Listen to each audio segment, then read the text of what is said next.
what were Longfellow's views on slavery?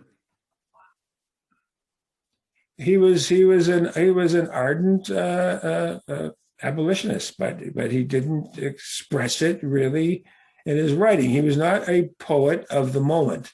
He really is a poet of reflection and looking back. Now, that said, one of the great criticisms, and I think it's really unfair, is that he didn't step forward and as his friend Charles Sumner said, you are not going to get any war odes, called them war odes, from Longfellow. And Sumner is the great abolitionist, and these are their friendship is as close as you can get. I mean, these are two intimately friendly men. I mean, I'm using intimate not in any other kind of sense, other than the fact they're very close, and they were almost soul brothers, really. But Sumner understood that Longfellow is not going to write like Whittier these poems decrying slavery, but he did write in 1842.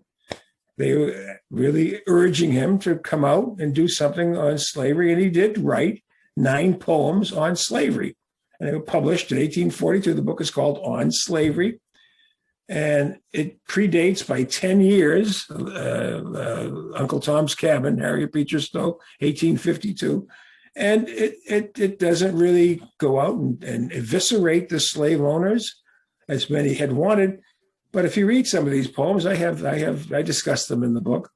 They're pretty tough. He has a poem called "We Are the Witnesses," and he describes a ship, a sunken ship in the Caribbean, and there are skeletons in there shackled by chains, and they are the witnesses. In another poem, he describes a fugitive slave on the run with lash marks on his back, being hunted down by hounds. I mean, this is not tame stuff. And when it was published, a number of people were astonished. They were shocked.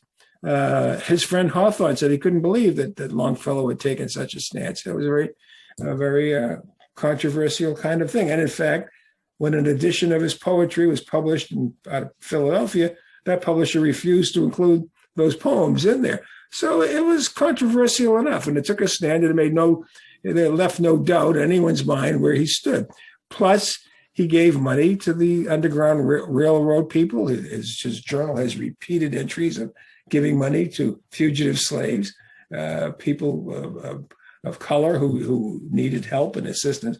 So there's no question about, and his wife was absolutely an abolitionist. So there's no question about where they stood on that issue. Whether or not he could have been more forceful, more strident, more vocal, that's for others to judge.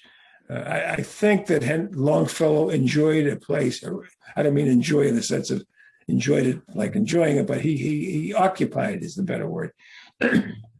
He occupied a place of trust with everyone. There's a very interesting story. There's the poem "The Children's Hour," and it's just he describes his 3 little daughters. Now he has 3 daughters, and they come down and they come down the stairs, the broad hall stair, and they jump into Papa's lap. And it's Allegra and Edith with golden hair, and it's the children's hour. It's a beautiful poem, and it inspired a painting by Reed, and it hangs in the dining room. It's the 3 little girls.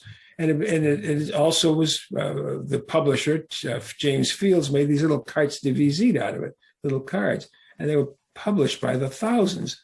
There's a point to this. On the Battle of Gettysburg in 1863, found on the battlefield is one of these cartes de visite encased in a makeshift metal frame. It's a pendant. A soldier wore it into battle. Who was it? A Confederate soldier or a Union soldier? Nobody knows. And nobody will ever know. It was found lying loosely on the ground. It's now in the Maine Historical Society up in Portland, Maine, and the other Longfellow house, because his feelings, his connection with people, with everyday people, resonated across political lines, and he was respected by everyone.